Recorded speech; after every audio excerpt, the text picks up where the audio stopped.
I'm Godard, CEO and co-founder of Verge Ag. I only have one name, like Madonna and Prince, but just not as famous. So our massive transformative purpose at Verge Ag is to accelerate the transition to autonomous farming. So when you hear autonomous, you immediately think about autonomous tractors.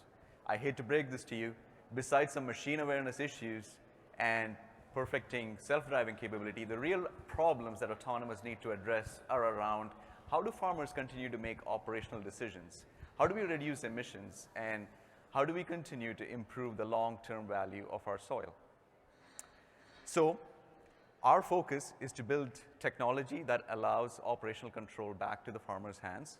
It allows them to gauge the importance of their land, their equipment, their fields, and continue to make more sustainable and efficient field operations, enabling farming to be truly autonomous. Now, with the autonomous goal in mind, we have used a technique called backcasting, which is really working backwards to address some of the fundamental problems faced by our farmers today. Farmers are losing money on every acre they farm. If we remove government subsidies, the net farm income is almost zero.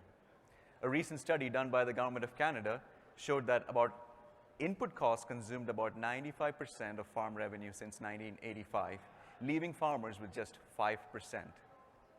These inputs are high-cost, energy-intensive use of chemicals, fertilizers, fuel, and machinery on the farm. I wish the problem just ended there. But it's a double impact. These high-cost, energy-intensive fuel, chemical, machinery are exactly the ones that are creating record-high greenhouse gas emissions in the world.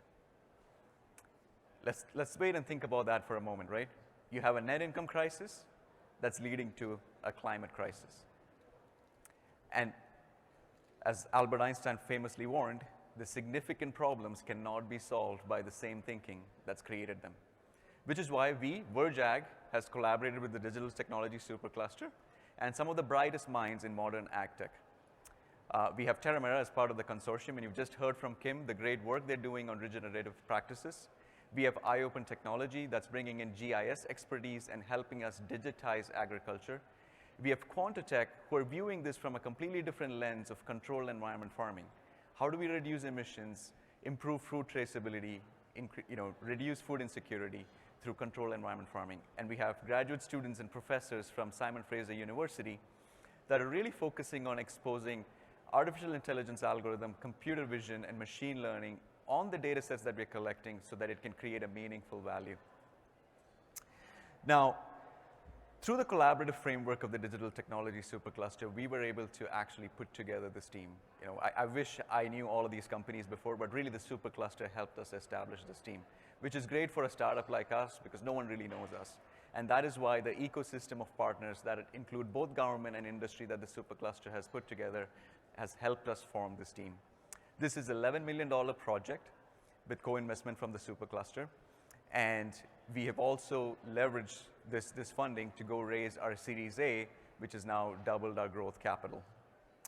So the combination of advancing climate change and declining net farm income is the perfect storm that's going to reduce the livelihoods of our farmers and reduce our food supply. As I said, this is a double-edged sword. We have a net income crisis and a climate crisis. Left unchecked, the climate crisis will only deepen the income crisis. But there's a big opportunity here. And our approach is very simple. Rather than focusing on the entire sector as a whole, we want to work with growers and make an impact at an individual farm level. We want to provide solutions that provide operational control back to the grower's hands. And this technology that we're developing here allows growers to balance and assess both the economic and environmental variables together so that they can make better decisions. Quite often, an economic incentive always drives a sustainable behavior. So with that, I think you've heard enough about agriculture. We're going to move over to mining, and please join me in welcoming Gary to the stage to talk about mining. Thank you.